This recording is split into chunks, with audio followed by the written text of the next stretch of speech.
Remote access is a core requirement in modern manufacturing. Plants rely on engineers, OEMs, and third-party vendors connecting quickly to troubleshoot issues and keep operations running around the clock. But most remote access tools were designed for corporate IT settings, not industrial environments, legacy systems, or 24/7 production lines. As a result, OT teams are often forced to use stitched-together access solutions that simply don't fit their needs or priorities. VPNs expose too much of the network.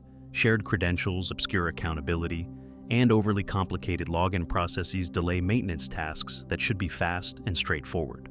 Also missing is clear visibility, the ability to know who is accessing what, when, and why. Without this information, it becomes difficult to maintain compliance, ensure safety, and protect critical operations. The takeaway is clear.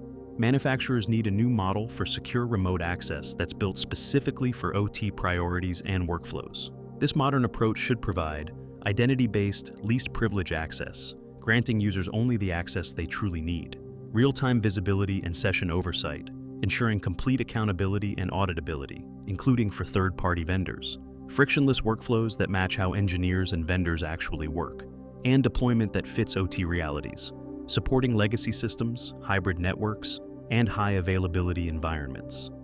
These capabilities transform remote access from a security checkbox into an operational enabler. If your remote access tools are causing friction and delays at critical moments, it may be time to rethink your approach. The Ciolo Access solution gives you visibility and control over remote connections without disrupting operations or requiring network changes. If you're looking to connect remote employees and third-party vendors to critical assets in a way that's secure, safe, and surprisingly simple, Ciolo can help. Schedule a demo today to see our solution in action.